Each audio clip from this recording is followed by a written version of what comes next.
All right, good morning, everyone, and welcome to the Labor and Public Employees Committee meeting this Thursday, March 18th, 2021. We will convene the meeting at this time, 10:09 a.m., and I will open the floor for comments from my co-chair and ranking members. And with that, Senator Kushner, I give you the floor.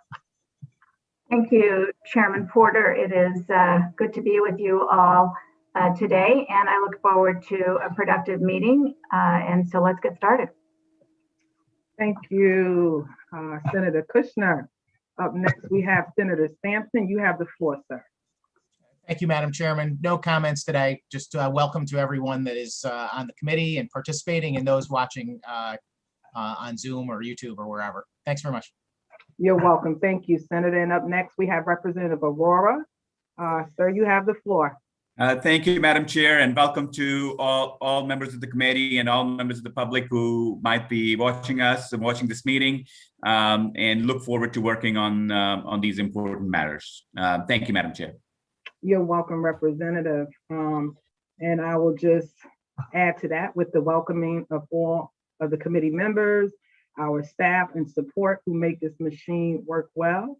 And to the public, we welcome you. And we will get started with Roman numeral 3, bills for final action.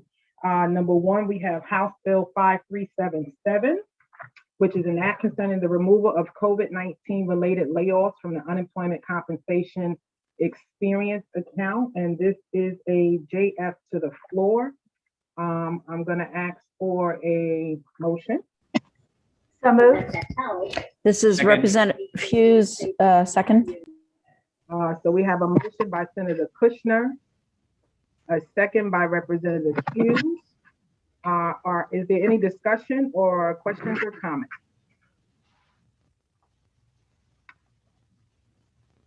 Representative Aurora. Thank you, Madam Chair. I think there's this is a bill which we all agree I feel is right for the moment, and given the COVID experience for many of our employers is extremely important. And I thank our chairs in this committee for bringing it up. And I urge that we all vote for it. And I would suggest, if it is okay, if there's no objection, that we put it on a consent. We open a consent calendar and put it on and put this bill on the consent calendar. Thank you, Madam Chair. Thank you, Representative. And we would be happy to open a consent calendar. And I'll just give a brief summary before we move on, that this bill, to the extent allowed by federal law and is necessary to respond to the spread of COVID, disregards the unemployment benefits and taxable wages paid to an employer's former employees between July 1st, 2019 and July 30th, 2021, when calculating the employer's experience rate for unemployment taxes. It applies to taxable years starting on or after January 1, 2022, and in effect, it creates a no charge against an employer's experience rate for the unemployment benefits paid to the employer's former employees during that period. It similarly disregards those benefits and taxable wages from the statewide averages used to calculate the standard unemployment tax rate that applies to new employers who have not participated in the system long enough to have their own experience rates calculated. And as you said, Representative Aurora, we are doing this to really help businesses as they make their way through this pandemic, and to help with how they have to support their employees so that they as well can make it through this pandemic. And with that being said, there's been a motion to add item number 1, House Bill 5377, to the consent calendar. Is there any objection? Madam Chair, do we need to open a consent calendar first? I'm a little new to the process as well, but do we need to open a consent calendar before we add one to it, or please on the process? That's what I thought I was doing. Opening the consent calendar, putting this. They can't be destroyed. Yes, opening the consent calendar, asking if anyone has any objections to item number 1 going on the consent calendar. Seeing no objections, we will move item number 1 to the consent calendar. Next up is item number 2, which is House Bill 6476. This is an act concerning a disparity study. And this bill will require CHO in consultation with DAS to issue an RFP for a contract to conduct a disparity study. The study's purpose is to analyze the state set-aside program to determine whether it achieves the goal of helping more small contractors and minority business enterprises gain state contracts. And specifically, the study must examine, number 1, whether statistical evidence indicates there is a significant past or current discrimination in awarding state contracts. Number 2, the number of small contractors and MBEs that are qualified for state contracts under the set-aside program, and whether the businesses or small contractors are legitimately minority-owned. And 3, the state's contracting process to determine if there are any contracting practices or unintentional barriers in the process that prevent participation. This bill will also require CHRO to evaluate the proposals with DAS received under the RFP and select a firm to conduct the study by January 1, 2020. And when the study is completed, the CHR Executive Director must submit the study and any recommendations to the Labor and Public Employees and Government Administration and Elections Committee. Looking for a motion to JF this to the floor. I'll move. Moved by Vargas. Second by Representative Sanchez. Any questions or comments?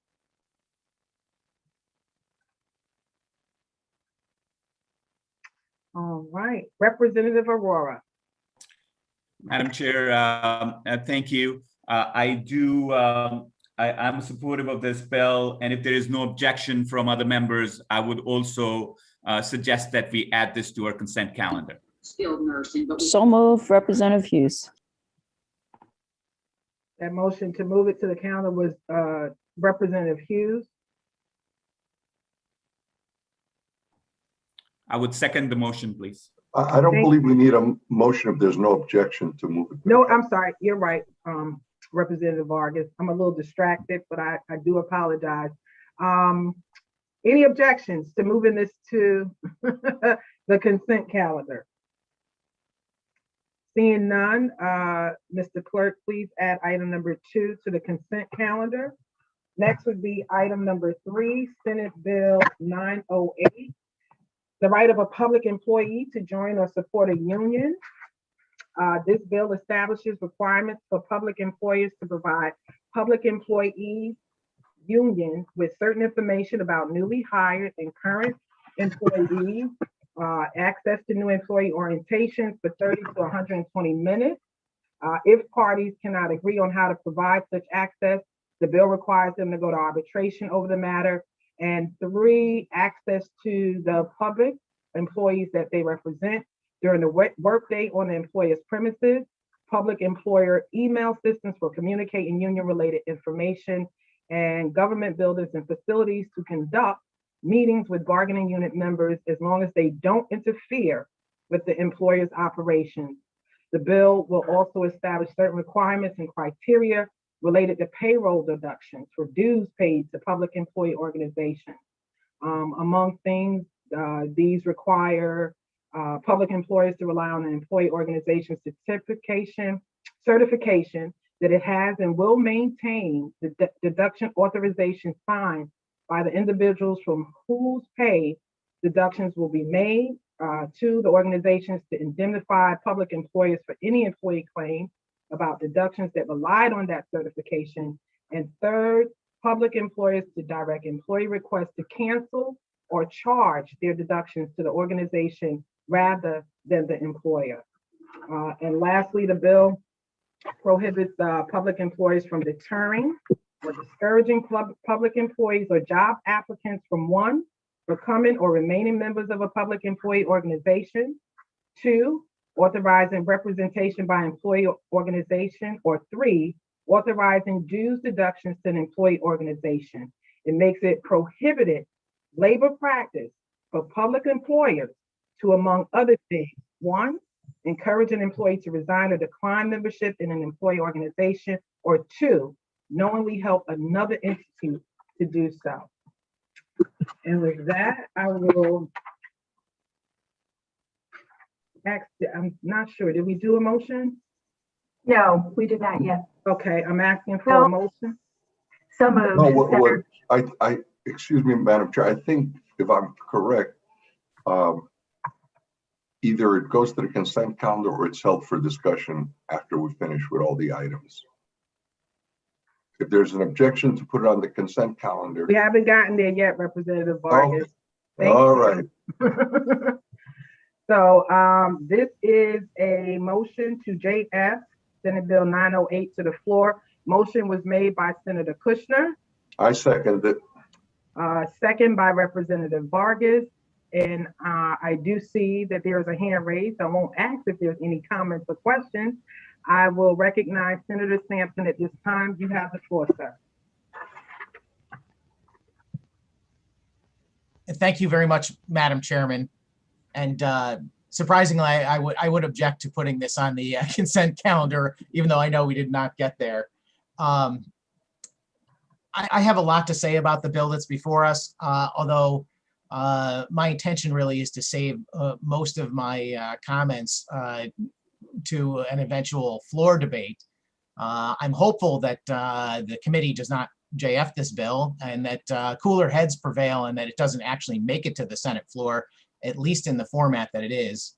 I find this bill somewhat offensive from the standpoint of the way it's being portrayed. The title of the bill says an act concerning the right of a public employee to join or support a union. Even the statement of purpose says that that's what the bill is about, but in fact, that's not what the bill is about at all.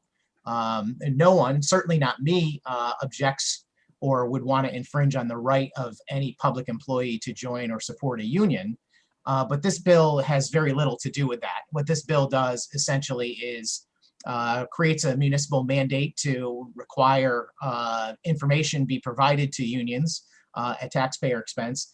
And it creates a set of rules that are completely one-sided in favor of the union against the employee. For a committee that prides itself on looking after workers' rights in almost everything we do, I cannot believe that this bill is before us in the format that it is, because it is anti-worker to the nth degree. And I'll just leave my comments there for now and let the committee know that I'm prepared to fight this bill in a big way if it makes it to the Senate floor. Thank you, Madam Chairman.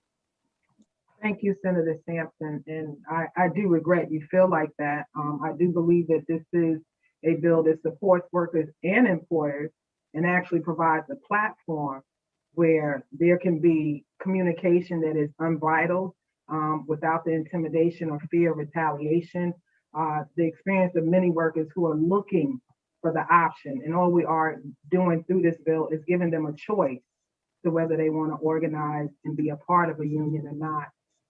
But I do duly note your sentiment, and I do respect, where you're coming from. Representative Aurora, followed by Senator Kushner.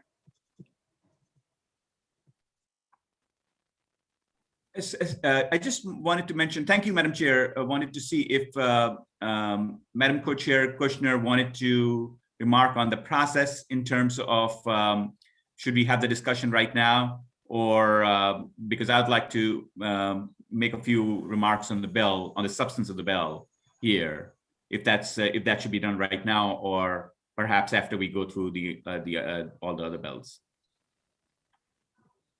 We can move through the other bills, but I will give Senator Kushner an opportunity to speak. And if you're asking for us to save this for other items that I'm assuming will be going on the consent calendar, is that what you're asking? My preference is to really discuss the right now, if that is the right process, and make the discussion here, because many of my colleagues would also like to make comments on this bill, and if you approve of that, if you agree with that, then I would like to continue making my comments, and perhaps we can finish the discussion here. Absolutely, that is what we're here for, Representative Aurora. Thank you, Madam Chair. I think I would like to echo Senator Sampson's comments here that this bill indeed is an overreach. It's we perceive the way it's written, it's an anti-worker bill. It is not in spirit of Janus judgment. It is also creates frictions for free association. There are obviously many workers who may not want to pay the dues or who may not want to avail of that association, and this puts friction in those associations or compels them in implicit ways where other organizations like union may have more power on them. This is really a place where freedom is being taken away, and I feel strongly this is not written in the right sense with the right objective for workers. So I do urge my fellow members in this committee to really see the gravity of what is being done in a negative sense and vote against this bill. And that's what I intend to do. Thank you, Madam Chair, for giving me the time to comment on this. You're welcome, Representative Aurora. Senator Kushner, you have the floor. Actually, in the interest of time, I lowered my hand and would love to hear from my other colleagues. And then if I feel like it's necessary, I'll make remarks at the end. Thank you. You're welcome, Senator Kushner. Any further comments or questions on this bill? Okay, we know this is not going to the consent calendar, so I would ask that the clerk, let me just ask for clarity on this LCO. If we have a consent calendar going, can we hold votes until the end and vote on the bills and the consent calendar one time, or should we go ahead and do a roll call on this now? It's up to you how you want to do it. You can vote now, or you can wait and vote at the end after all discussion has been had. Okay, well, I'm gonna, and you can tell me how you feel, Senator Kushner, but I would say let's go ahead and do the roll call on this and move on. Yeah, I agree with you, Chair Porter, that we should do it, but I did want to make a couple of comments. I just thought there were others that were going to speak, so I didn't want to infringe on them. But very briefly, I appreciate both ranking members keeping their comments brief. I expect that we will hear far more when we get to the floor.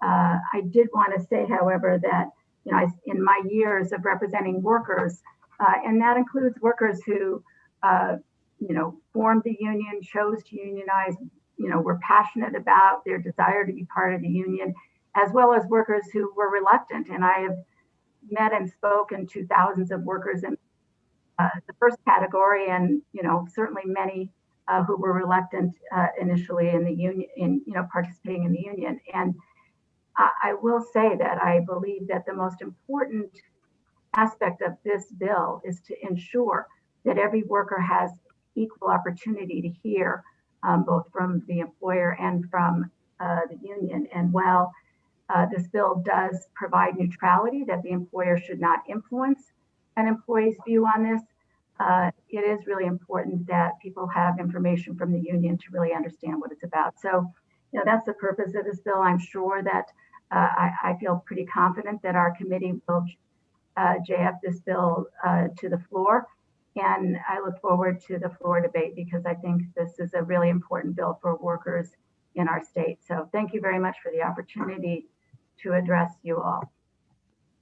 Thank you, Senator Kushner. And I do align with those sentiments. Seeing no further hands, assuming no comments or questions, Mr. Clerk, would you please call the roll on item number 3, Senate Bill 908? One question, Madam Chair, are we keeping votes open for those who are not? Yes, we are. Roman numeral 3, bills for final action. Item number 3, Senate Bill 908, an act concerning the right of a public employee to join or support a union. Senator Kushner. Thank you. And yes, my vote is, Senator Kushner votes yes. I'm sorry, I'm a little bit jangled here. I don't know why. It's early in the morning, I guess. But Senator Kushner votes yes. Representative Porter, Representative Porter votes in the affirmative. Senator Sampson, Senator Sampson votes no.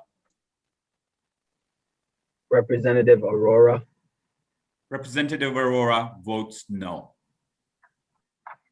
Senator Cabrera, Senator Cabrera votes yes. Representative Sanchez, Representative Sanchez votes yes. Representative Anderson, Representative Anderson votes no. Representative Hall, Representative Hughes, Representative Hughes votes yes. I'm gonna just stop for 1 second. When you're doing the roll call, I need you to make sure that you're looking at the panel of folks and that you see their face and their mouth as they're voting, okay? Thank you, Madam Chair. You're welcome. Thank you, Mr. Clerk.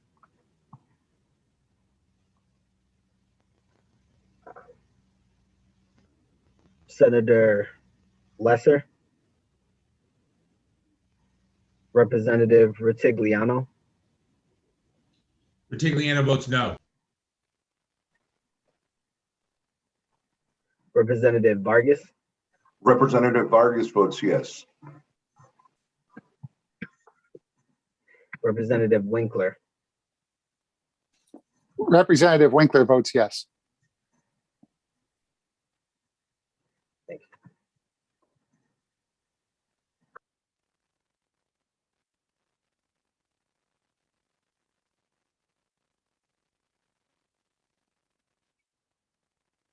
Is that everybody on the roll call, Mr. Clerk? Yes, Madam Chair. Okay, thank you. We will hold the votes open at a time to be announced when we get closer to concluding our business for the day. Moving on to item number 4, Senate Bill 942, an act concerning the on-time payment of wages. This is a JFS to the floor. Can I get a motion? So moved. Second. Moved by Hughes, second by Vargas. Any comments or questions? Representative Anderson, you have the floor, sir.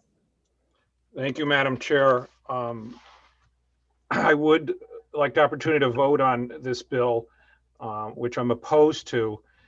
I listened to testimony and it seemed like it was ganging up on one company. I did admit that I had experience. I have a family member who receives a PCA through DDS. And the performance issues I've seen over 8 years were errors on the part of, were not Allied's errors. The problem was that it took a week to get the pay fixed. So I'm suggesting that this is a contract performance issue for the next renewal of the contract, which I'm not sure is either July of this year or next year.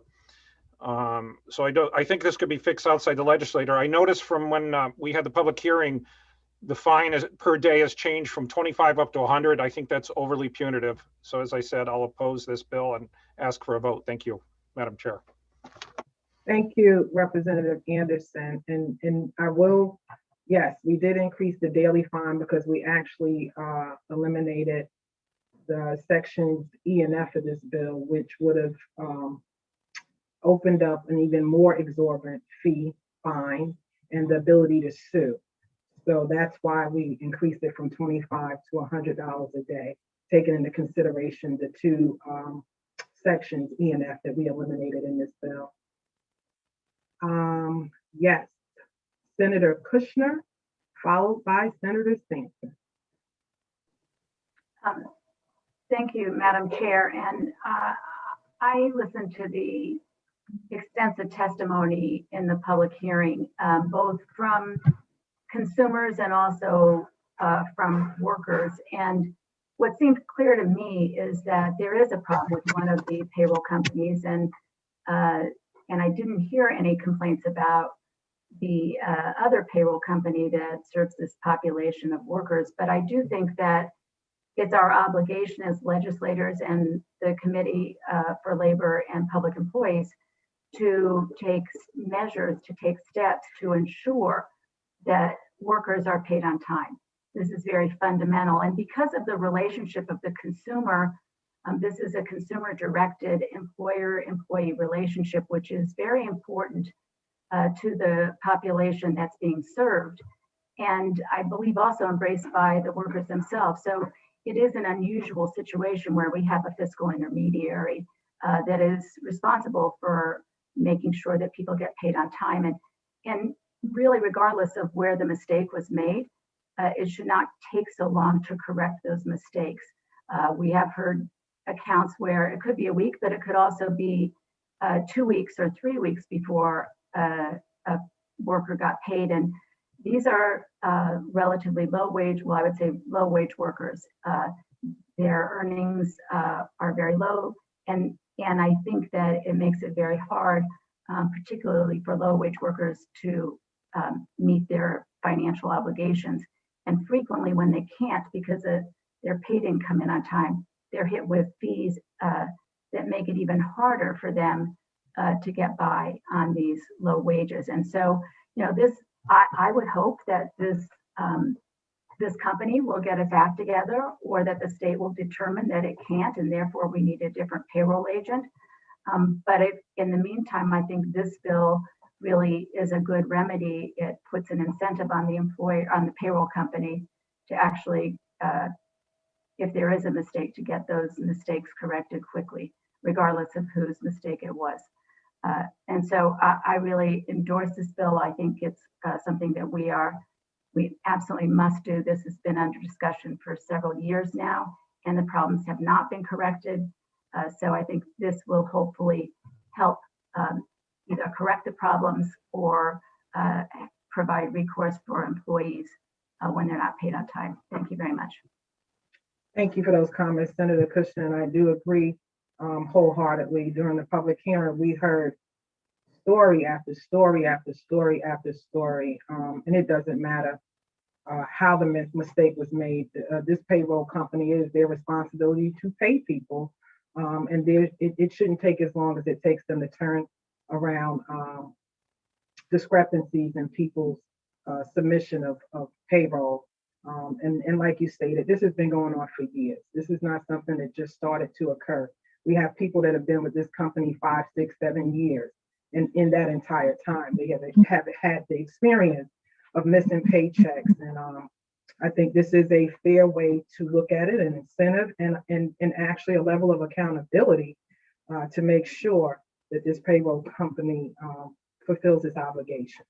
Honest day's work deserves an honest day pay on time. And with that said, I will recognize the good Senator Sampson. You have the floor, sir.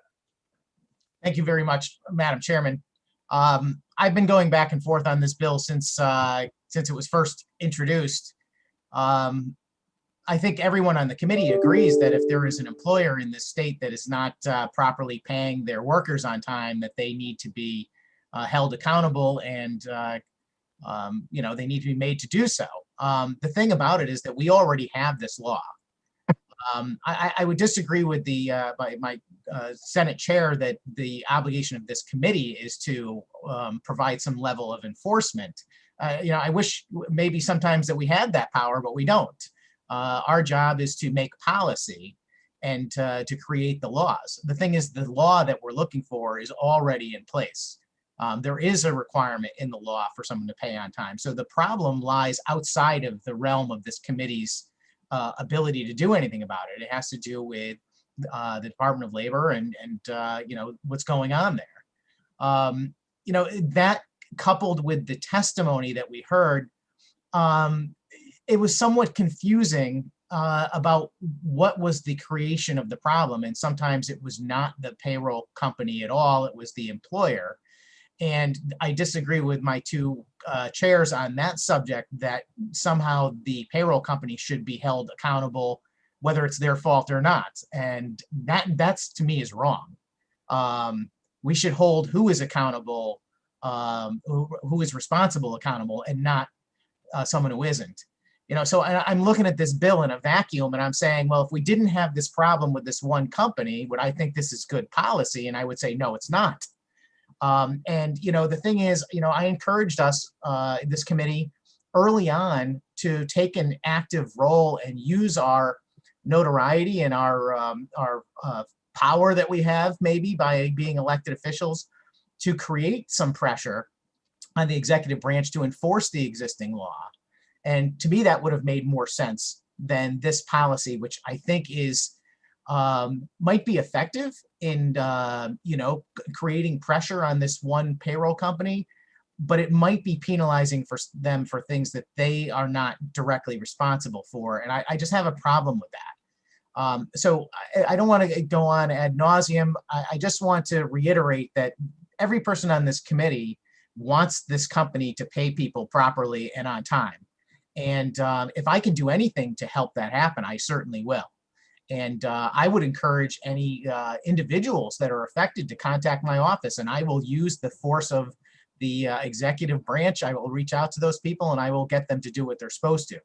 But to pass a law that may create even more burdensome regulations on employers in our state unnecessarily, I think is not the answer. And I'll just leave it at that. Thank you, Madam Chairman. Thank you, Senator Sampson. I'm going to go to Representative Aurora for the first time, and then Senator Kushner, you will be following him. Thank you, Madam Chair. It's been a stressful few days with a lot of legislative meetings. When I'm listening to this bill, there are two things which come to my mind. Number one, a sense of anger that somebody in the state of Connecticut who has worked does not get paid. Sense of anger and wanting to do something about it. But the second, I'm reminded of a situation in life where when someone had a health issue, they went to a natural doctor and they thought that the herbs are the best way. They went to a surgeon, he wanted to do a surgery. They went to a conventional doctor, he wanted to prescribe a lot of medicines. And the idea being that typically when a problem comes, the problem was real. The problem was real and everybody understood there was a problem. The knee-jerk reaction is to do what you do most. So this problem, as Senator Sampson mentioned, is real, but the legislation does not seem to be the right way to fix it.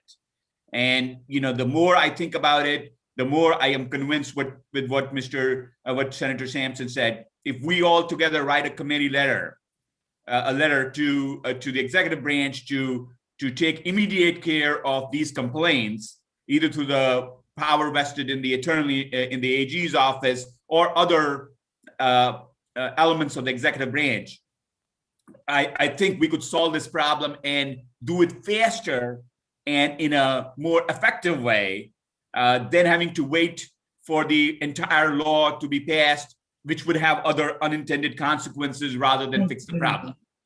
So I end up with the same sentiment that we need to fix this problem, or we need to do something as well to fix this problem. But the right way was not to pass a law, but the right way would be to use this committee's voice to get all the elements in motion. And perhaps I'm just repeating a lot what Senator Sampson said, because I do think that's the most effective, fast, and good way to fix this problem and put it to rest. Thank you, Madam Chair.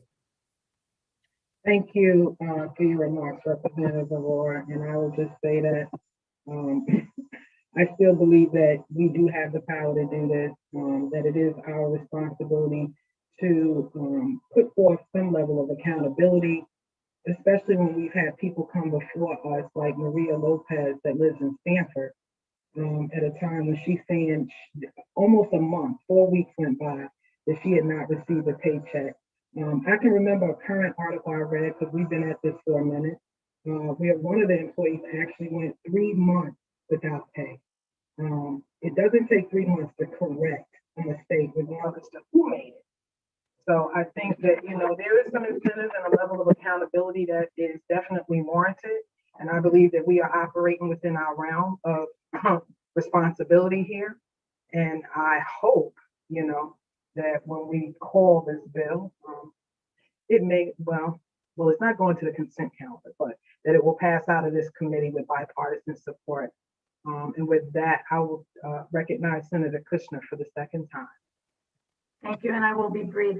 I just want to point out that I do believe that there are some reasons. I know DOL has been contacted about enforcing the wage and hours laws, and because of the particular relationship here, this is it is a unique relationship between employers and employees, and many of the employers are not in a position to, well, they want to have self-direction.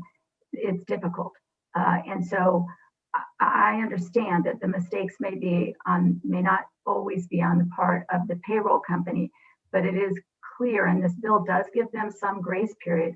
What is really clear is that they need, if they're going to be a fiscal intermediary for this kind of workforce, they must be in a position to be able to adjust payroll very quickly for the needs of the workers. And so far, they've not been able to do that.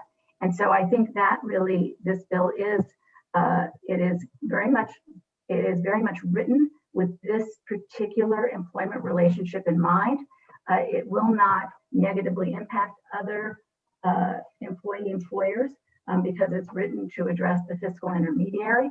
And so I do think it's a proper and important bill for us to pass. And, in terms of putting pressure on the agency or on the payroll company, I really, I know that Representative Porter and myself, the union representatives, agency representatives, we've had many conversations about this over the past year. So it's not something that we haven't tried to address. And I think the reason we're here with this bill is because those conversations have not resulted in change. So I am absolutely thankful to our Republican members of the committee, both ranking members who want to join us in trying to address this. And I don't think it's an either or. Happy to sign on to a letter with you all, happy to try and resolve it. But I don't think it's an either or. I think we must pass this bill and continue all of our efforts to remedy the situation as quickly. So I agree with, I concur with you, Madam Chair, that it would be wonderful to have bipartisan support on this. But regardless, I think it's a really important bill for us to pass out of committee.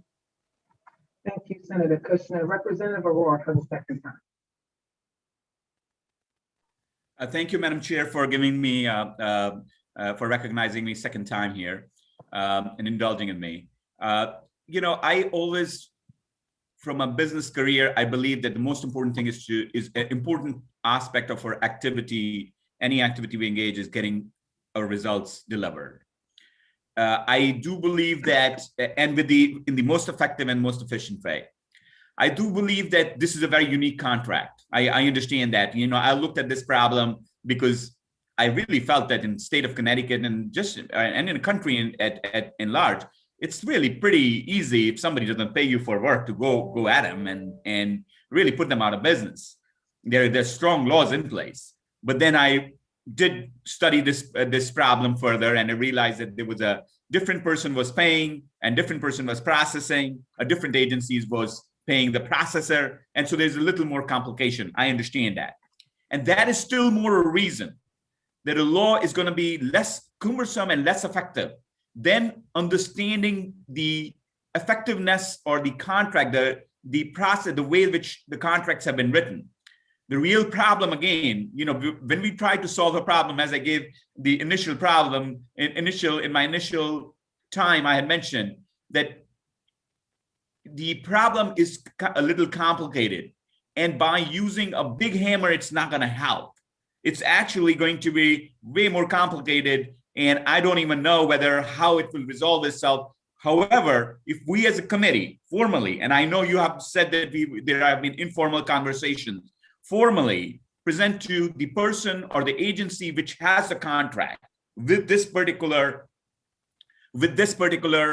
employer or payment processor, and ask them how many complaints they've gotten and why they are putting up with that. And formally, as a force of all of us, demand accountability that they demand in their contract as an addendum, perhaps, or with the help of legal help as to how they can achieve much better performance under that contract. I think this thing can be resolved much faster. Whereas if one law doesn't work, there is they are already going against many laws which already exist. Adding another law perhaps will also, whether it's going to work or not, it's questionable. So once again, I do feel that it is also a bad precedent when we as a committee do not get to the bottom of things and say what is the right effective way to solve a problem, but basically use, as I call in, maybe it's a language, just massive force. Our laws bring much more force because they are the law of the state of Connecticut.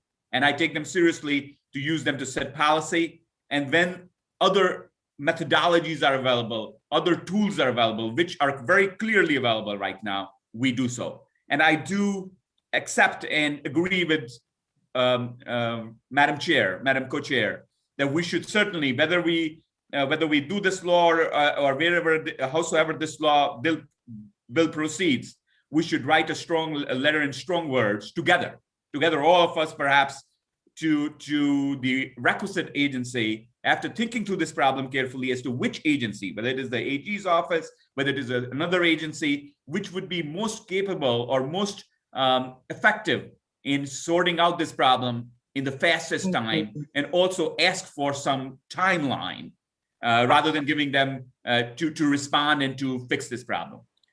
So those are my comments. Thank you, Madam Chair, for giving me the time. Thank you, Representative Aurora. I'm sorry, I think it was Senator Cabrera, followed by Representative Hughes. Thank you, Madam Chair.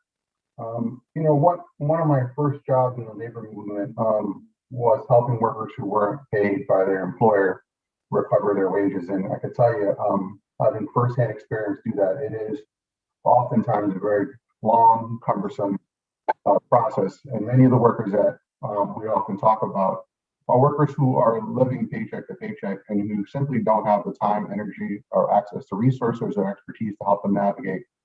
Oftentimes, very difficult, and that was a big part of my job. And I can tell you, I met with and dealt with many families who were strung along and not paid for sometimes months and months and months on end to do that. And the stories we heard in the hearing were heartfelt. They really are very important. This, I think, is a good bill to be able to provide another tool in the toolbox, if you will, for people to make sure that they receive their pay. To me, it's very simple. If you work, you should get paid on time, and you should get paid what you deserve. So I kind of support the bill. Thank you, Senator Cabrera. Representative Hughes, you have the floor, ma'am. Thank you, Madam Chair. I just wanted to note that this is so egregious and so pervasive across the whole sector that we're raising a similar bill in human services, but this bill in labor just really addresses the egregious and pervasive wage theft that this company has been allowed to persist with, and provides the tools, because the penalties, what it's doing is, what's happening is that the workers who are suffering from the wage theft by this company is getting penalized with late penalties, from their own accounts, not being able to, and overdraft fees and so forth, because they're not getting paid directly as contracted, basically.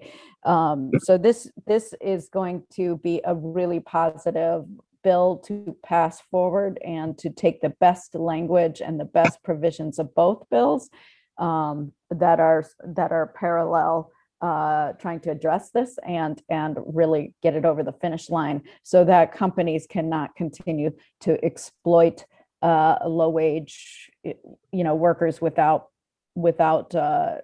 paying a huge cost, and then they're going to have to start paying people on time for the work that they do. Thank you, Madam Chair. So I am in huge support of this bill, And we need to do both. We need to do a letter, but yes, this has been before us for 3 years now, and we have not been able to, we have not been able to call this practice into account, and I don't think it's just Allied. Thank you, Representative Hughes. I certainly align with those statements as well. And seeing no further hands for comments or questions, I will ask Mr. Clerk to please call the roll on item number 4, Senate Bill 942. Roman numeral 3, bills for final action. Item number 4, Senate Bill 942, an act concerning the on-time payment of wages. JFF to the floor. Senator Kushner. Senator Kushner votes yes. Representative Porter. Representative Porter votes in the affirmative. Senator Sampson.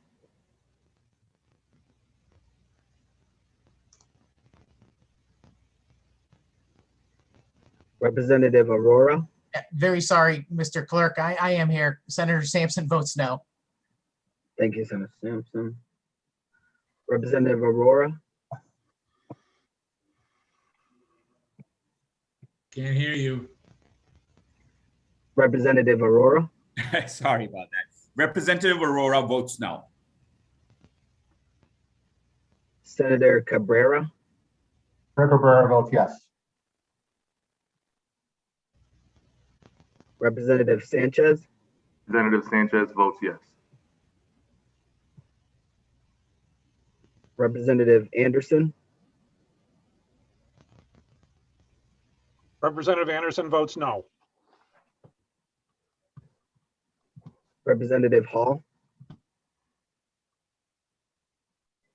Representative Hughes. Representative Hughes votes yes. Senator Lesser. Representative Ritigliano.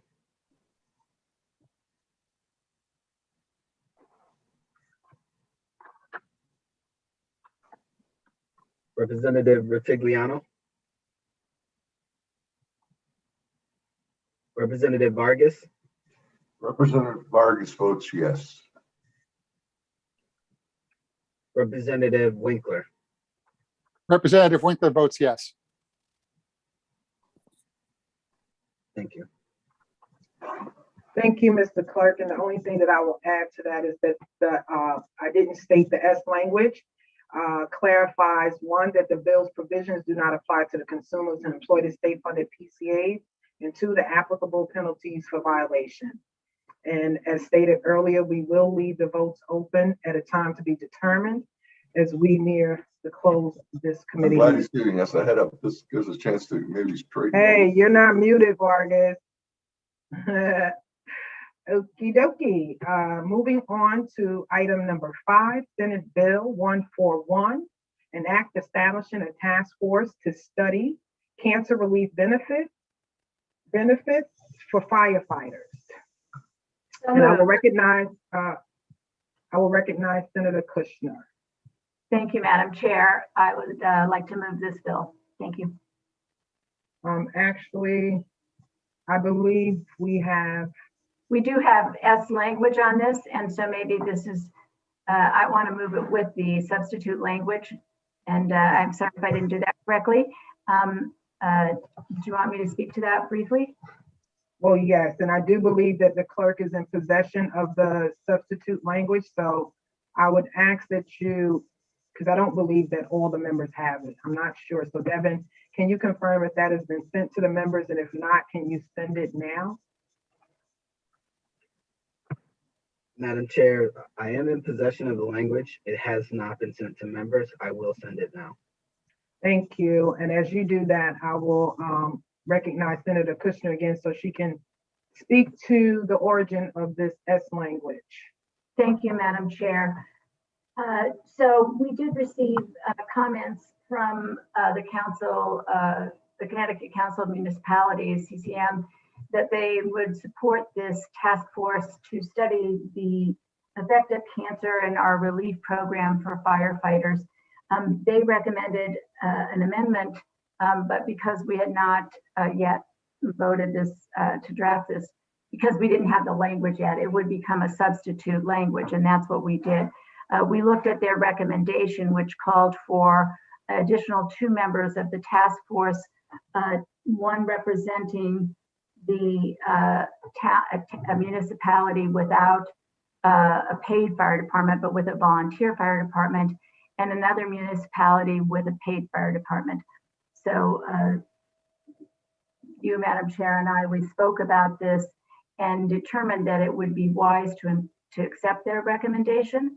So the bill has been, there is substitute language, which will provide for the following changes. One, it will add 2 additional appointments to this task force to be appointed, 1 each by the minority leaders of each chamber. So one chamber would have the opportunity to appoint an additional member, representative of a municipality with a paid fire department. That will be the House. So the House would have an additional, House minority leader has an additional appointment. And then the Senate minority leader would have the opportunity for an additional appointment of a representative of a municipality with a volunteer fire department. So there's paid with the House and volunteer with the Senate. The other change in the S language was not to add any additional members, but to require that one of the members appointed by the Senate president would be a representative of a labor organization representing firefighters. So that's the changes in the S language. You should have it in your email now, but if anyone has any questions about them, we certainly be happy to discuss the S language. But thank you, Madam Chair, for the opportunity to address this. And I'll just say that, you know, the language has really took into account a lot of comments made by the committee, that there had been efforts previously to address the needs of firefighters with regard to, you know, the frequency and the circumstances which expose them to cancerous materials. And, you know, I know that Representative Ritigliano was very involved in that process, and his comments were meaningful in our discussion. And I think that led to this opportunity to put forward this bill that will create another working group, a task force that will make recommendations to us so we can hear all points of views on the matter. It is clear that people want to make sure our firefighters are well protected. So thank you, Madam Chair. Thank you, Senator Kushner. Representative Ritigliano, you have the floor, sir. Thank you, Madam Chair. And thank you, Senator. I wanted just a clarifying question. I read S language this morning. When I went through it, I was actually very supportive of it. This sounds like you're adjusting what has already been sent out. Am I reading that correctly? Madam Chair, should I respond? Yes, Senator Kushner. Senator. Yes, through me Through to you, Senator Kushner. Thank you. Yes, this is a further modification. We only got the CCM recommendations this morning, and so we acted on them quickly. And through you, Madam Chair, when you say a person, the last position that you put on there, a representative of a labor organization, that is an actual working firefighter we're talking about that is a member of a union per se? Was that last position you were putting on there? I just want to make sure that there's fire personnel on the task force. I thought that was a really good idea, if that's who you intended. Through you, Madam Chair, should I respond? Through you, Madam. Yes, that it simply says, the wording is, shall be a representative of a firefighter's labor organization. But, you know, I think if we're speaking frankly, we all know who that person will likely be and is a working firefighter. Good. Thank you, ma'am, for Chair, for the time and your clear. Thank you, Representative. Any further comments or questions? I just want to clarify, this is Chris from LCO. I don't know if Yes. there's been a second on the motion to JFS, so I just wanted to point that out if that hasn't been made. Thank you, Mr. Tringali. So we are going to ask for a we're going to ask for a motion and a second on the JFS language that has just been sent. And then we will go to Representative Aurora. Madam Can I Chair, get I would move that we JFS this to the floor. Motion by Senator Kushner to JFS to the floor. Can I get a second by Representative Vargas? And recognizing Representative Aurora, you have the floor, sir. Thank you. Thank you, Madam Chair. You know, I'm supportive of this bill, and if there were no objections from others, I do know there's been a really active discussion. I would suggest, or I would propose that this be put on the consent calendar. Thank you, Representative Aurora. Any objections putting this item on the consent calendar? Seeing none, Mr. Clerk, would you please add item number 5, Senate Bill 141, an act establishing a task force to study cancer relief benefits for firefighters to the consent calendar.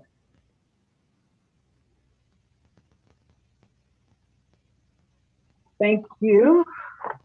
And moving on to item number 6, this is Senate Bill 903, an act concerning technical and other changes to the Labor Department statutes. This is a JF to the floor. Can I get a motion? So move. Seconded, Representative Hughes. We have a motion by Representative Vargas, a second by Representative Hughes. And this bill makes numerous minor and technical changes to the state labor laws. Among other things, it modifies a reporting requirement for an annual meeting with labor education and higher education committees regarding the Connecticut Technical Education and Career System. The law requires the Labor Commissioner to identify the emerging state, regional, and national workforce needs over the next 30 years, and the bill changes it to 10 years. Section 3 repeals obsolete reference and duties for a job training coordinator. Sections 4 and 5 changes the definition of quote unquote pre-apprentice under DOL's on-job training grant program to a person, student, or minor employed under a contract with an apprenticeship sponsor for up to 2,000 hours or 24 months and registered with DOL. Under the current law, the 2,000 hours or 24 month contract is not available to high school or college students. Then there's the change in Section 7 that modifies the unemployment compensation base period for claimants who are on workers' compensation. And lastly, Section 9 repeals a number of statutes, many that are obsolete, relating to laws initially passed in the 1980s or 90s. An example of those would be Manpower Study, Displaced Homemakers Program, Training for ISO 9000 standards, etc. And a 2015 law creating the Connecticut Low Wage Advisory Board. And with that being said, I will recognize Representative Ritigliano. You have the floor, sir. Thank you, Madam Chair. And you may or may not have answered the question, but I had generally supportive of the bill. I just had some questions on Section 7. I was looking for a little more clarification. Does that mean that you're taking, through you, Madam, and anybody can answer it, you're taking the employee's salary on workers' comp and adding that in, or are we using some different formula? I was just confused on Section 7, if you could help me with that. And can you restate the question? I got the section starting at line 222. What was the question, Representative Ritigliano? I guess I just needed some clarification. Are you using, does the bill, not you personally, Madam, Is it using their workers' compensation income in a calculation for unemployment? I wasn't really sure what we were doing there. It modifies the unemployment compensation base period for the claimants who are on workers' compensation. So does that mean, through you, Madam Chair, that we skip their time on workers' comp and go back to what they were making before? I was just confused. Senator Kushner, I will recognize you at this time. Thank you, Madam Chair. If you look at the language that it previously has said the base period shall be the or most recently worked calendar quarters. And now it says for consecutive quarters immediately preceding the most recently worked quarter. So it isn't really changing, it's changing, and I believe, I could be wrong, but I'm pretty sure this is the actual practice. And so they're cleaning up the language to reflect what is currently done. I don't think it's changing what is. I appreciate the clarification. You're welcome, Representative. Any further questions or comments?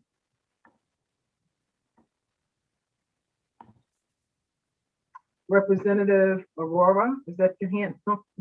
Okay. Yes, I could not get to the reaction button fast enough there. Madam Chair, if there is no objection, I would like to add, I'm supportive of this bill, and I would like to add SB 903 to the consent calendar as well. Okay. Any objections to adding item number 6, Senate Bill 903, to the consent calendar? Seeing none, Mr. Clerk, would you please add item number 6 to the consent calendar? Moving on to item number 7, Senate Bill 907, an act concerning minor and technical changes to the Workers' Compensation Act. This is a motion to JF to the floor.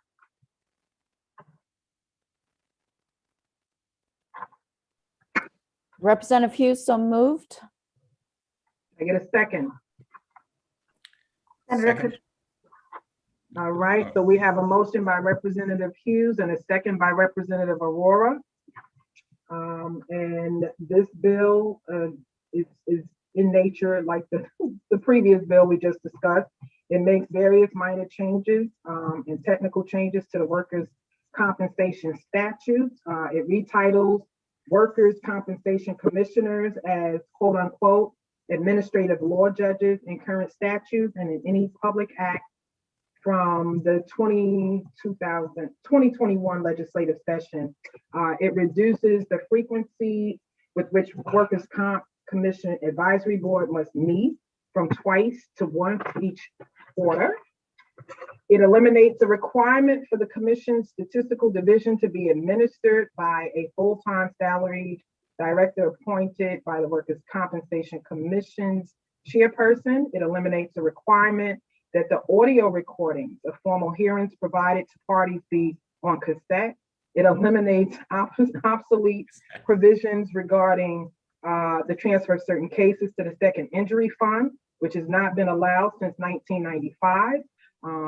It eliminates a medical panel of occupational lung disease physicians, which is not met since the 1980s. And it eliminates the destruction of old workers' compensation agreements filed in Superior Court, which has been obsolete since the creation of the Compensation Review Division in 1980 and the subsequent Compensation Review Board. Eliminates a provision that places the Workers' Compensation Commission within the Department of Labor for administrative purposes only. And lastly, it makes technical and conforming changes. And with that being said, I will recognize Representative Aurora. You have the floor, sir. Thank you, Madam Chair. We are always in support of ways to make our executive branch more efficient and remove obsolete provisions over a period of time. That's one of the things which happens in the statute, that things which are no longer relevant stay there. I think we all got a chuckle when we heard the word cassette. It used to be, I remember it used to be the thing du jour at some point in time to save data and information. But we are very supportive of this bill and would, if there were no objection, we would like it to be added to the consent calendar. Thank you, Representative Aurora. Are there any objections to item number 7? Senate Bill 907 being added to the calendar. Seeing none, Mr. Clerk, would you please add item number 7, Senate Bill 907, an act concerning minor and technical changes to the Workers' Compensation Act as a JF to the floor to the consent calendar. Moving on, we have Senate Bill 1001, an act concerning employment regulation, and this is a JF to the floor.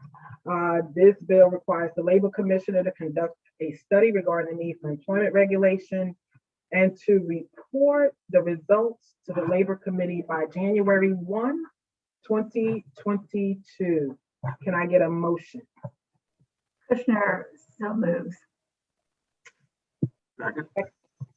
So that was a motion by Senator Kushner, a second by Representative Sanchez, and I will recognize Representative Vitigliano. You have the floor, sir. Thank you, Madam Chair. Madam Chair, really quickly, and if I'm speaking out of turn, I'm sorry. I didn't know if there was any way we could take the last 3 bills at once at LCO, knowing what caucus discussions we had today, just for expediency, we could probably dispense of them and the votes would be the same on all 3.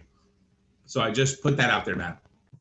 Well, thank you. I think I'll catch that since you put it out there. We will look at items 8, 9, and 10. Senate Bill 1001, an act concerning employment regulation, JF to the floor. Item number 9, House Bill 6479, an act concerning the Department of Labor, JF to the floor. Item number 10, Senate Bill 902, an act concerning working conditions, also a JF to the floor. Can I get a motion? So move. Seconded, Representative Hughes. Okay, so a motion by Vitigliano, second by Hughes. Any comments or discussion? Representative Aurora, you have the floor, sir. Thank you, Madam Chair. Madam Chair, SB 1001, 6479, and 902 have no clear definition and are very ambiguous, and in the language, as I learned, these are placeholder bills.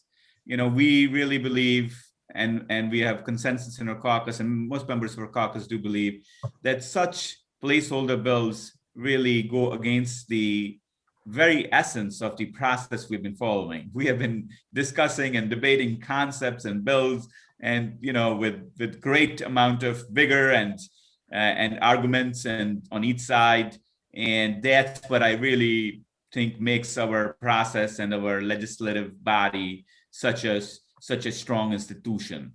And introducing such and JFSing such very broad placeholder bills just goes against it. And personally, I say that it doesn't really sound right, feel right to what we should be doing. So I respectfully ask everyone to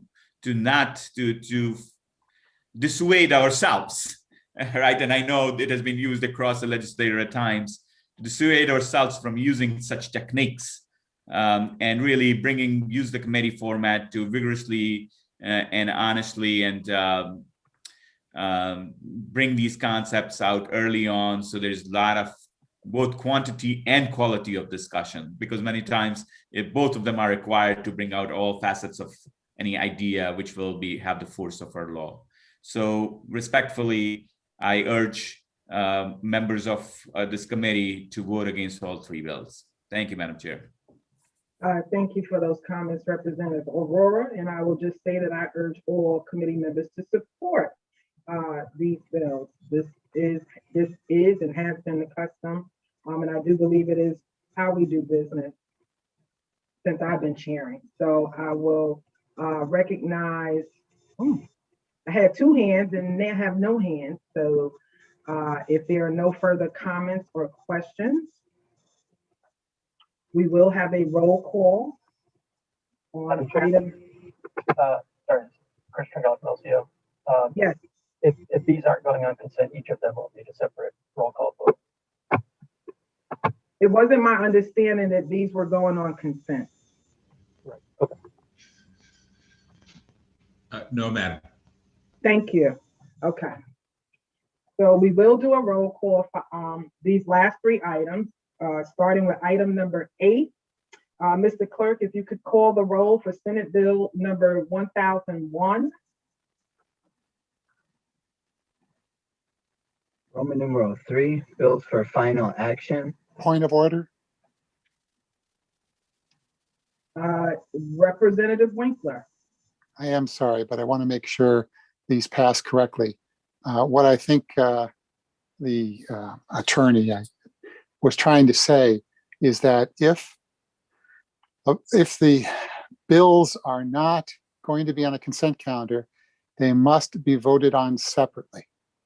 You can't vote on 3 bills together with no votes. Right, and that's what we're doing. I just called item number 8 for a roll call. Okay, And then then I we're gonna call- apologize. Well, No. I- Hold on. I just called item number 8 for a roll call, and then I will subsequently call item number 9, and then item number 10, and it is my intention to do a roll call for each bill. Senator Kushner. Just a point of order, a question for our LCO.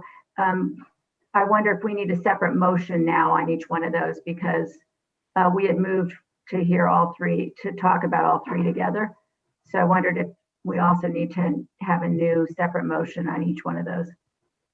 Yeah, each bill does require a motion. It's a little unclear what that first motion, which bill that pertained to. So that motion should either be withdrawn and remade or amended.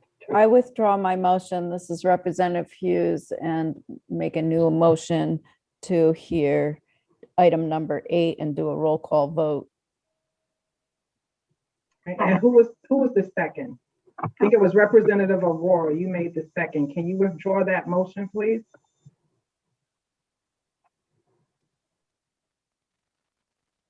Madam Chair, I was the second on the last one on number 907, not on 1001.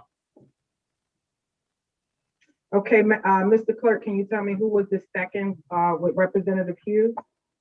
It was, Madam Chair, Representative Retigliano.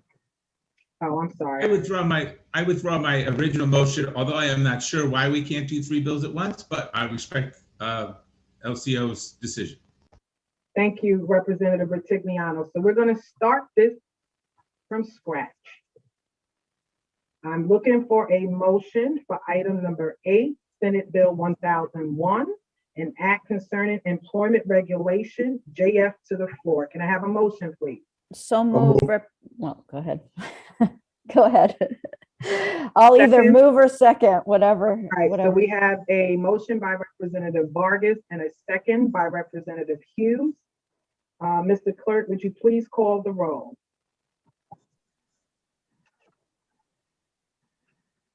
Roman numeral 3, bills for final action. Item number 8, SB number 1001, an act concerning employment regulation, JF to the floor. Senator Kushner, Senator Kushner votes yes. Representative Porter, Representative Porter votes in the affirmative. Senator Sampson, Senator Sampson votes no. Representative Aurora, Rep. Aurora votes no. Senator Cabrera,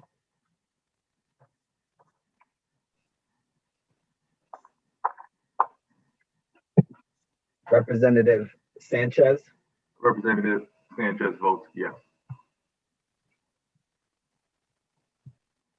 Representative Anderson,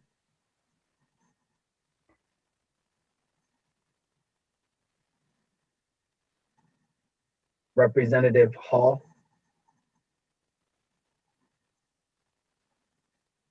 Representative Hughes, Representative Hughes votes yes.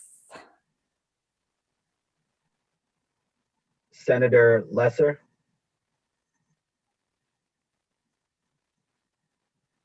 Representative Ritigliano, Ritigliano votes no. Representative Vargas, Representative Vargas votes yes. Representative Winkler, Representative Winkler votes yes. thank you. Thank you, Mr. Clerk. Moving on to item number 9, House Bill number 6479, an act concerning the Department of Labor. JF to the floor. Can I get a motion, please? So moved. Representative Hughes seconds the motion. So we have a motion by Vargas and a second by Hughes. Mr. Clerk, would you please call the roll? Roman numeral 3, bills for final action, item number HB 6479, an act concerning the Department of Labor. JF to the floor. Senator Kushner, Senator Kushner votes yes. Representative Porter, Representative Porter votes in the affirmative. Senator Sampson, Senator Sampson votes no. Representative Aurora, Representative Aurora votes no. Senator Cabrera,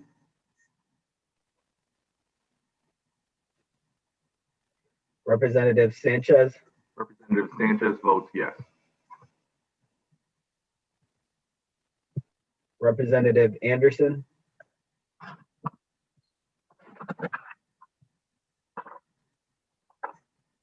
Representative Hall, Representative Hughes, Representative Hughes votes yes. Senator Lesser, Representative Ritigliano, Ritigliano votes no. Representative Vargas, Representative Vargas votes yes. Representative Winkler, Representative Winkler votes yes. thank you. Thank you, Mr. Clerk. Moving on to our last and final item on today's agenda, item number 10, Senate Bill 902, an act concerning working conditions. JF to the floor. Can I get a motion, please? Representative Hughes, so moved. Second. A motion by Hughes, second by Vargas. Mr. Clerk, would you please call the roll? Roman numeral 3, bills for final action, item number 10, SB number 902, an act concerning working conditions. JF to the floor. Senator Kushner, Senator Kushner votes yes. Representative Porter, Representative Porter votes in the affirmative. Senator Sampson, Senator Sampson votes no. Representative Aurora,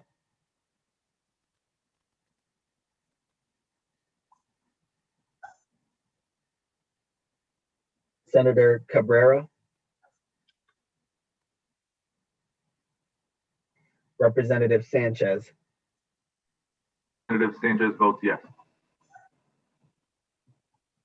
Representative Anderson,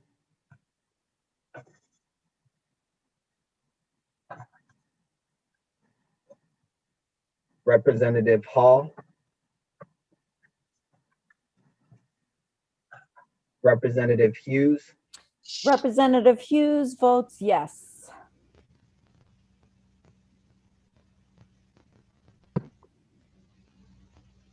Senator Lesser, Senator Lesser, yes. Representative Ritigliano, Ritigliano votes no. Representative Sorry. Vargas, I'm sorry. Representative Vargas. Yes, Representative Vargas votes yes.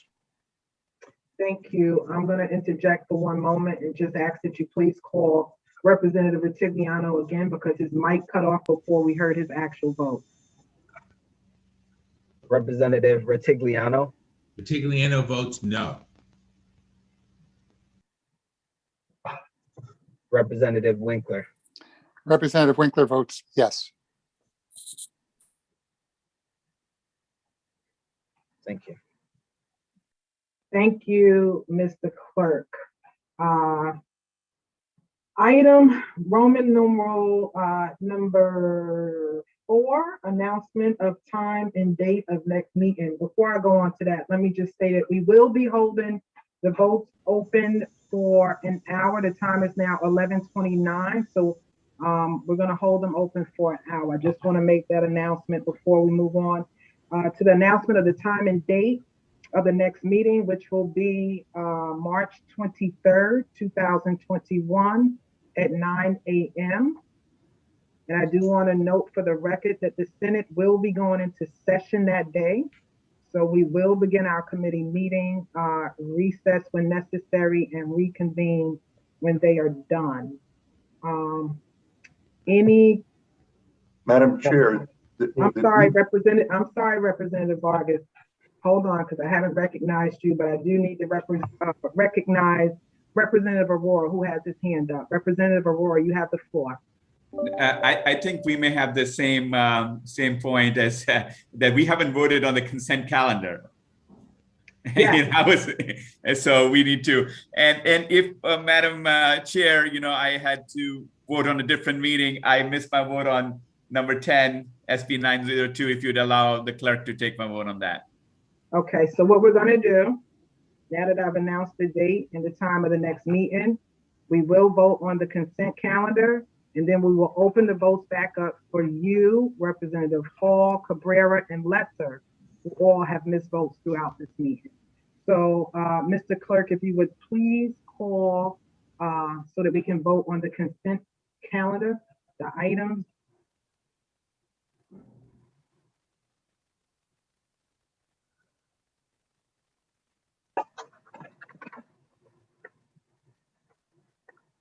Roman numeral 3, bills for final action.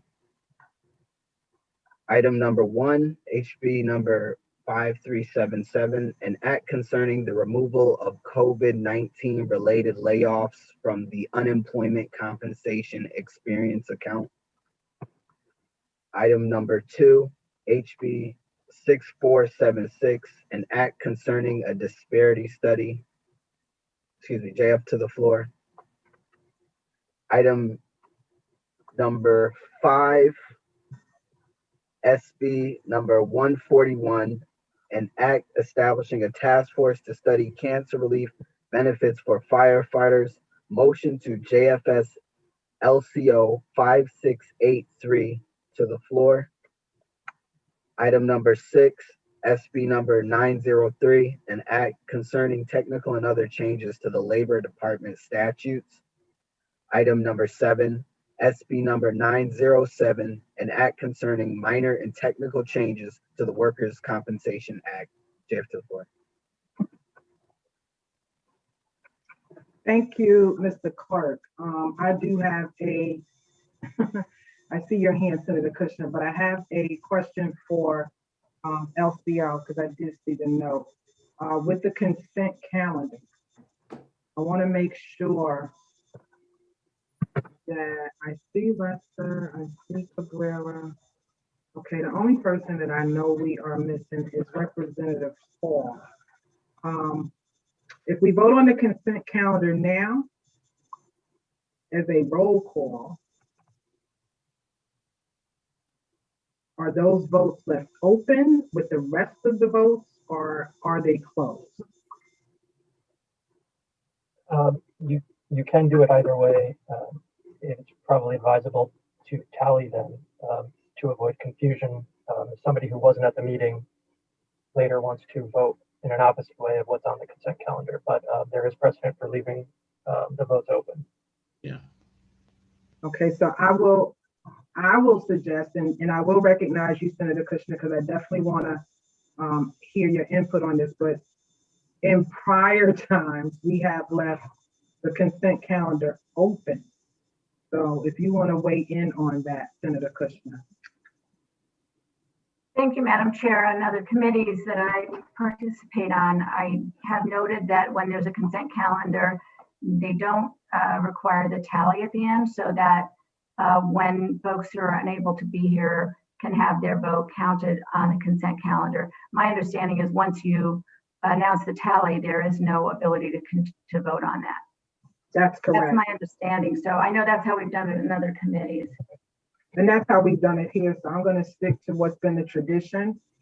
So we will proceed with the vote on the consent calendar, and we will leave the consent calendar open with the other votes to give the representatives that are not present an opportunity to vote on the consent calendar. I'm going to give back the floor to you, Mr. Clerk, so that you can call the roll on the consent calendar.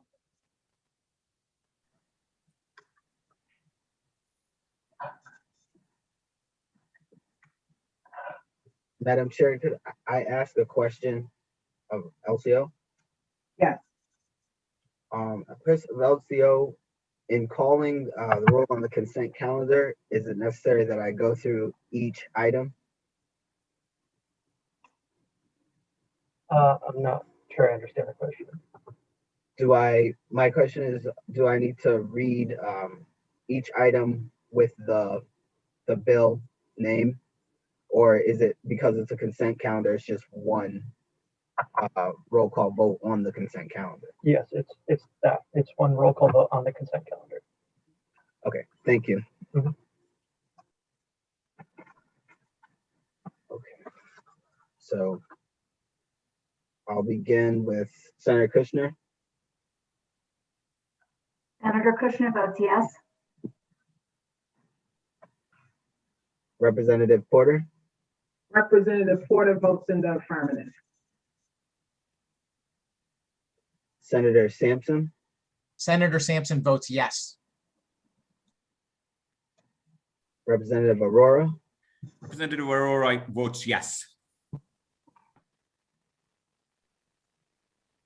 Senator Cabrera. Senator Cabrera votes yes. Representative Sanchez. Representative Sanchez votes yes. Representative Anderson.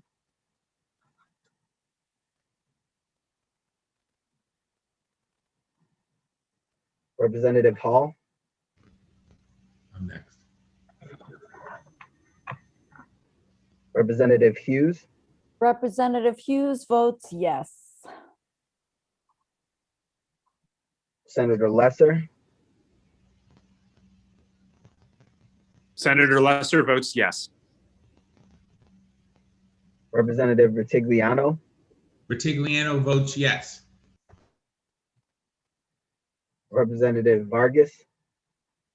Representative Vargas votes yes. Representative Winkler. Representative Winkler votes yes. Thank you, Mr. Clerk. So we will recess this meeting until 12:30 p.m. To leave open all votes and attendance for members. And at that time, the meeting will be convened, 12:30 p.m. Thank you all for your participation, and I look forward to seeing you again real soon. Thank you all.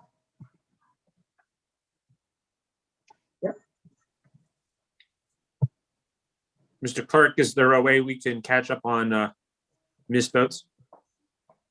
Yes, Senator Lesser. I'll go through all of the votes that were taken by roll call now. First, Roman numeral 3, bills for final action. Item. Senator Lesser, if you would not mind, I have one missed vote. Could I ask Mr. Clerk to to just take that one. I know it's number 10, if that's okay by you, but I understand if you would like to go ahead. I'll defer to, I don't have any problem. I would let the clerk handle the misvotes however he wants to, whether he wants to do bill by bill for everyone or start at 10, or I'm not going to tell the clerk how to clerk. So, yeah.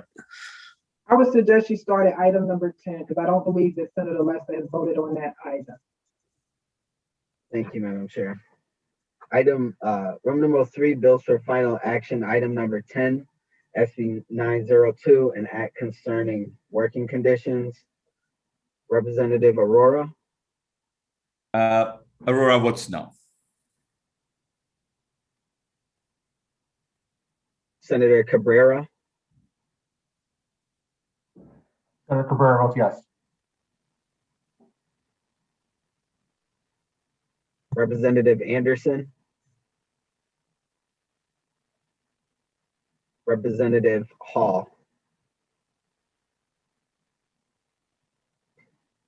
And Senator Lesser is recorded on item 10. Oh, okay. I'm sorry, I thought you missed that, Senator Lester. I'm here, Madam Chair, and you don't even notice. Room number 3, bills for final action. Item number 3, an act, SB 908, an act concerning the right of a public employee to join or support a union. JF to the floor. Senator Lesser. Senator Lesser, aye.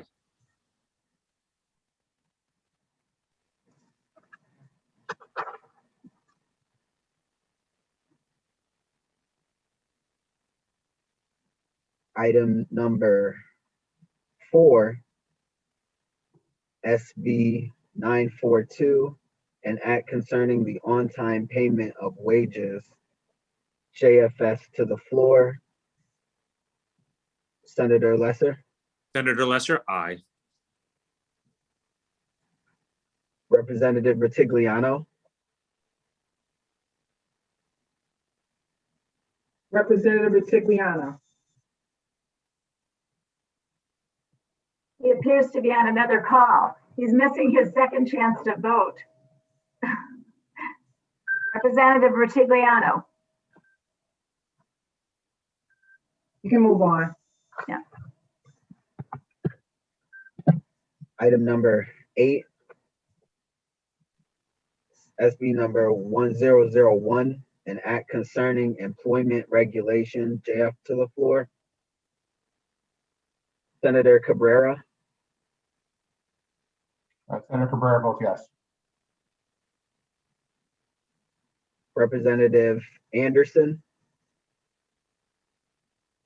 Representative Anderson votes no.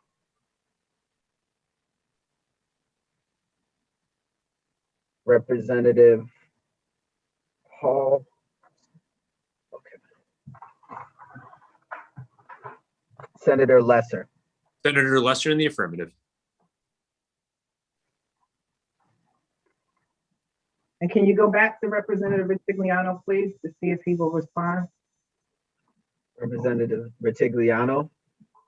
I'm sorry, guys. I'm here. One of those days, work days. What are you calling on me for, young man? Roman numeral 3, bills for final action. Item number 8. That's the payroll bill? It's SB number 1001, an act concerning employment regulation. JF to the floor. Oh,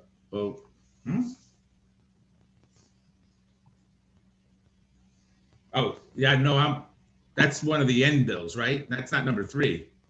It's item number 8. No, I'm a no. Yeah, I'm a no on all the placeholders, please. I was trying to do that, Madam Chair. I'm sorry. I guess we should have started a second consent calendar, and then we could have just voted no on a consent calendar. I just didn't phrase it properly. I apologize for that. No problem. And then I believe I missed an early vote, though, Mr. Clerk. yes, item number 4, SB 942, an act concerning the on-time payment of wages. JFS to the floor. Right. I'm a yes on that one. Thank you. Thank you. I concludes my needs, right, sir? Yes. My missing. Thank you. You have a great day, everybody. Thank you. You as well, Representative.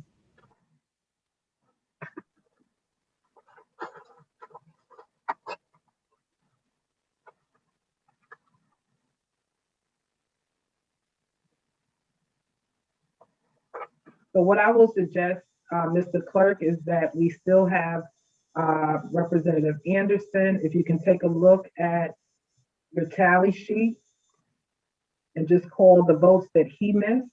We have Senator Cabrera and do the same with him. Senator Lesser is still hanging on, so you just need to confirm that he's voted on everything. And I think that'll be the most expeditious way to do that. For Senator Lesser, there's only one more, and that would be item number 9, HB 6479, an act concerning the Department of Labor. Lesser in the affirmative. JF to the floor. Thank you. And that's it. I have voted on everything. You're Senator good, Lesser. Senator Lesser. I'm sorry. You were both speaking. I did not hear that. Yes, Senator Lesser, you voted on everything now. Okay, great.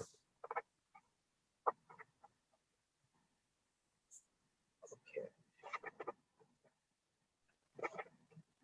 So now, Senator Cabrera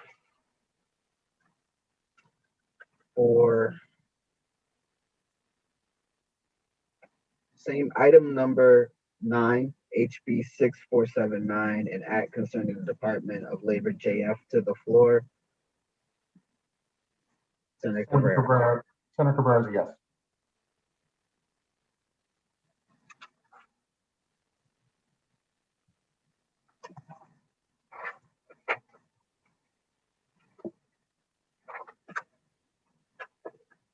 Senator Cabrera, you have now voted on all the items. Great, thank you. Thank Talk to you you. soon. All right. Bye-bye.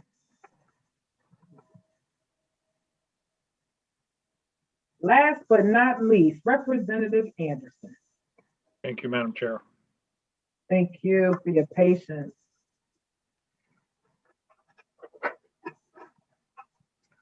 Okay.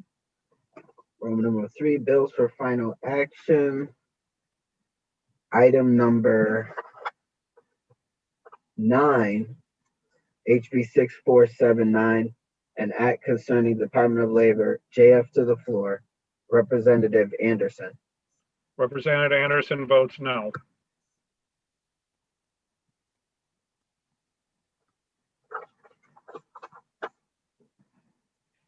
Item number 10, SB 902, an act concerning working conditions, JF to the floor. Representative Anderson. Representative Anderson votes no.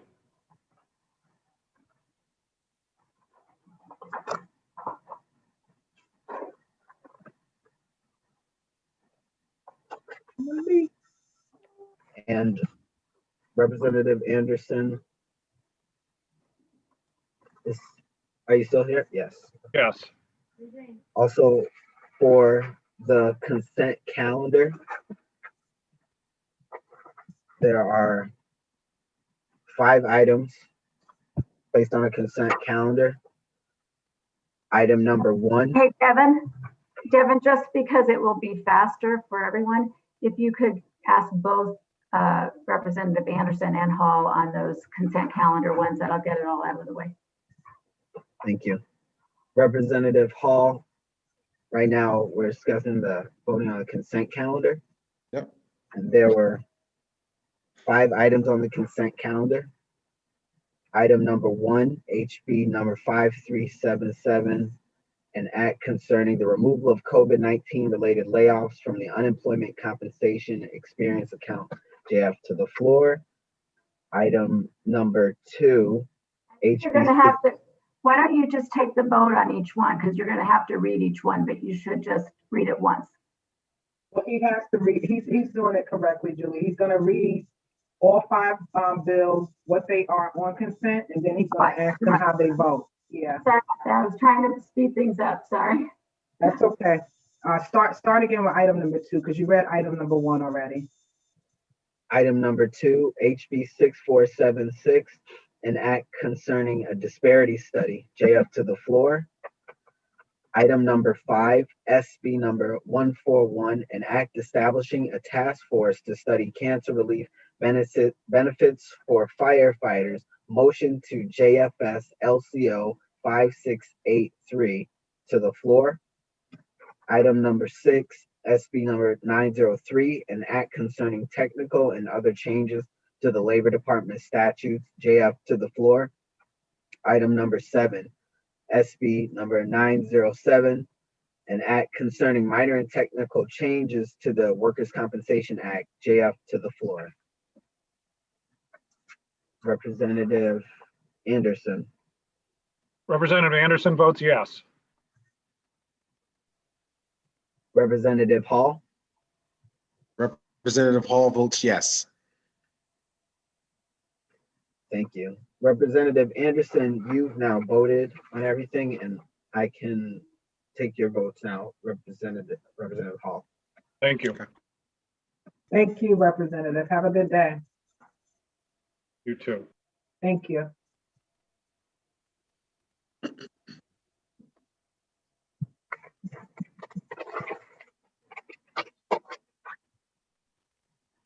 Representative Hall, we have Roman numeral 3, bills for final action. Item number 3, SB 908, an act concerning the right of a public employee to join or support a union. JF to the floor. Representative Hall. Yes. Representative Hall votes yes.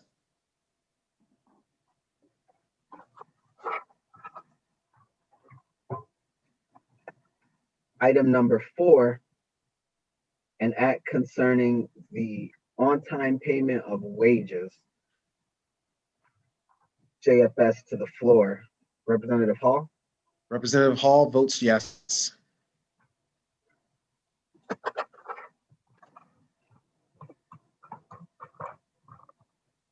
Item number 8, SB 1001, an act concerning employment regulation. JF to the floor. Representative Hall. Representative Hall votes yes. Item number 9, HB 6479, an act concerning the Department of Labor. JF to the floor. Representative Hall. Representative Hall votes yes.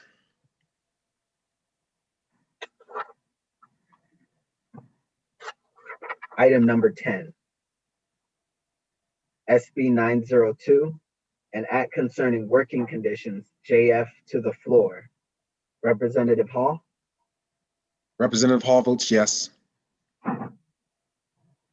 Thank you, Representative Hall. You've now voted on all of the items. Okay, guys.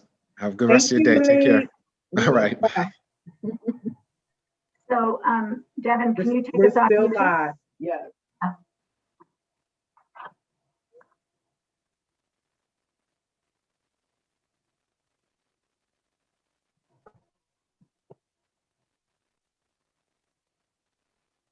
Okay, can you end the live recording on YouTube for us, please? We have concluded, well, it will conclude at 12:30, but everyone's voted, so you can take us off live now, please.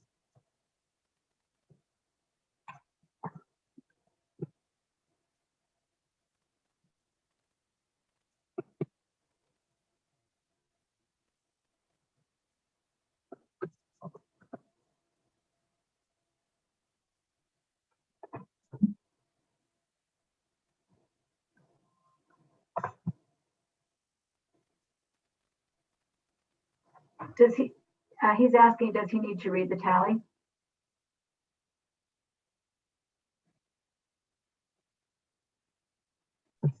I'm sorry, I didn't unmute. Yes, you have everyone that has voted, correct?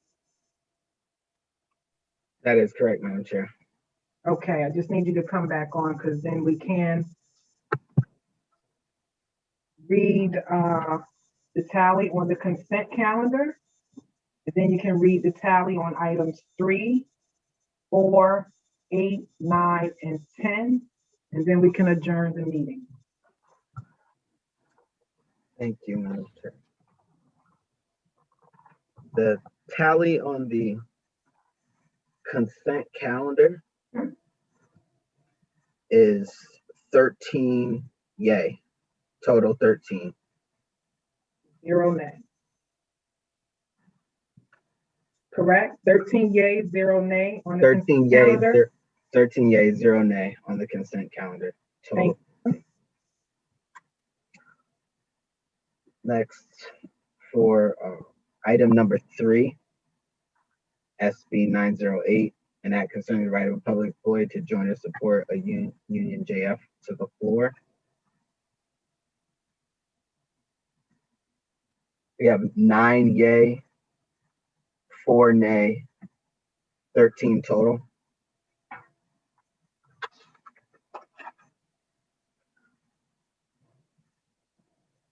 For item number 4, SB number 942, an act concerning on-time payment of wages JFS to the floor.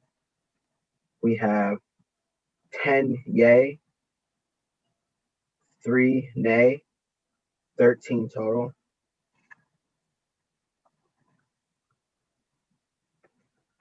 Item number 8, SB 1001, an act concerning employment regulation, JF to the floor. 9 yay, 4 nay, 13 total voting.